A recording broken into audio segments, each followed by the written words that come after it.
G'day Assault Squad, my name is Moltrosity, and in this video I'll be showing you the best Battlefield 2042 beta settings for general and also visibility that I found. So I played about 10 to 15 hours of the beta so far, and I've played around a little bit of settings, and I reckon these are the best settings that you could possibly use so far. So for the first one here, inverted or look, I have that on custom. I haven't changed any of this. Camera shake amount, put that to 0.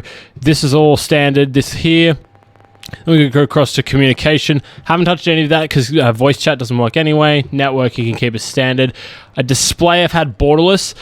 You can also play around with like windowed and full screen. Haven't found this has really hinted towards changing the FPS all that much. Have my, whatever monitor that you plan, obviously. 1440p, 165 hertz. Field of view. Now, contrary to popular belief, this is actually the vertical field of view. So this will change the field of view vertically rather than horizontally. So mine's at 175 at the moment. You can change it to 100. 100 is a bit much, in my opinion. I kind of played around with this.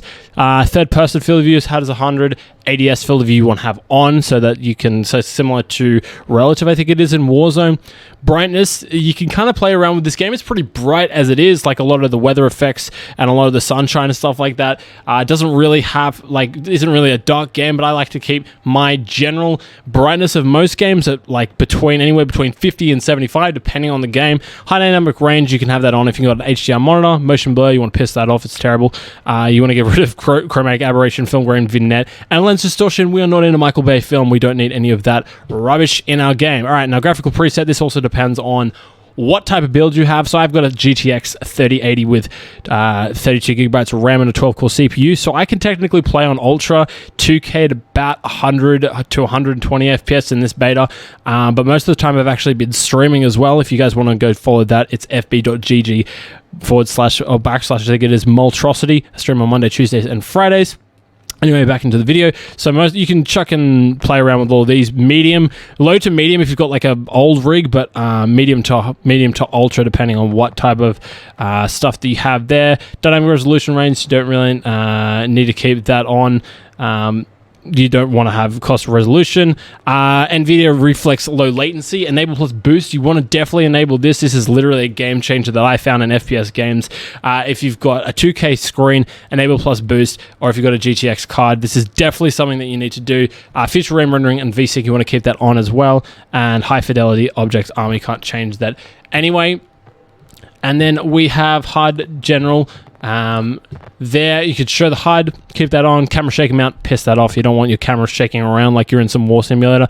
Color blind, now this one is super key. I'll show a clip in just a second of this one, but I do Deuteranopia. It changes the colors up a little bit and it makes the game so much better, and I'll just jump over through to that clip now. So as you guys can see here, I have Deuteranopia on displayed at the moment. As you can see on the bottom left hand side of the screen, I have purple, and the bottom right it has purple and kind of like a lower blue instead of the green. Definitely a much better option on the visibility side of things than compared to the normal side. All right, and then we have show awards here, so you can, if the awards are annoying you and stuff like that, getting in your way, you can have, you can turn that off if you really want. I like to keep it on, even though the rewards don't really mean that much in a beta, but I like to have that on. Show vehicle seat, you can keep. I like to keep that on. Show critical messages, I tuck those off.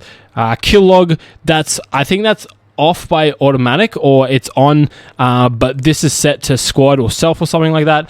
That's something that you want to have an all or team. That's kind of like a personal preference, to be honest, along with this next setting here. So we have crosshair, so you can change the opacity of your crosshair. This is similar to like Battlefield 5, Battlefield 4. A lot of the Battlefield games do this. I have it at about 75 and thickness is at 10.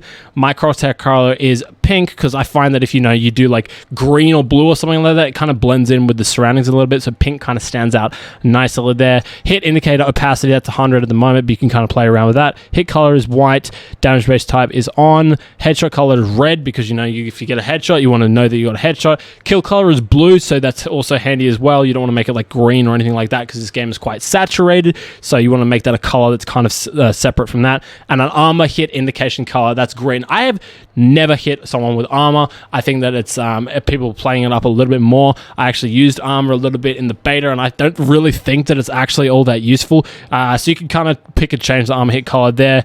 The mini-map, you can change the capacity and rotate with view as well. And then hide icons. Now this one is huge. This one is I've changed as well. So my objective icon opacity is 5%.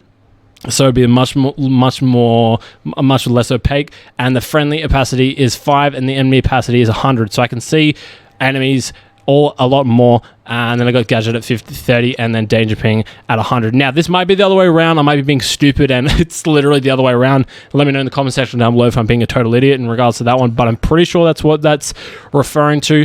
And then we have sound here, master volume at 100. Depending on what headset you have, and if you know you're chilling listening to other music in game, you can kind of tweak that. I find that Battlefield is something that you can kind of sit at 100. Warzone I usually have at like 50% because that game, you know, you start off and it's like it's just absolutely ridiculous. But that also depends on personal preference. Music volume, I usually hate having music in a multiplayer experience. I just like to hear footsteps and that type of stuff, so I usually turn that all the way down. Sound effects, usually something you can play with again. I hate in-game announcement volume. That really throws me off in game, so I just piss that off. You know, I've got all the necessary things that I need as well.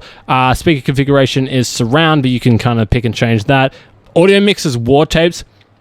Now what this one does is it says the classic Battlefield setting with an emphasis on chaos. So what this does, it'll make everything a lot louder. I found this is a lot easier and makes the audio, like, at the moment, the beta of the audio is kind of a bit tinny. So this one kind of brings it out a little bit more.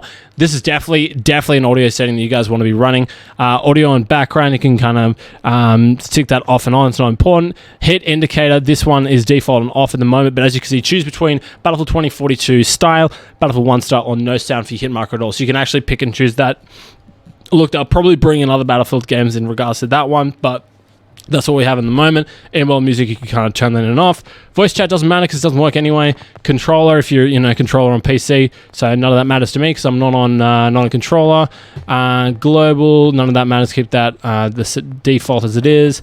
On foot, I like to have my sensitivity. What I like to have in FPS games, I like to have my sensitivity a little bit higher. I know 30 is not insanely high, but I like to have it a little bit higher. Don't want inverted ever. Field of view is at 75 at the moment. It's vertical, like I said before. ADS field of view is something that you want on. Soldier sprint, toggle hold.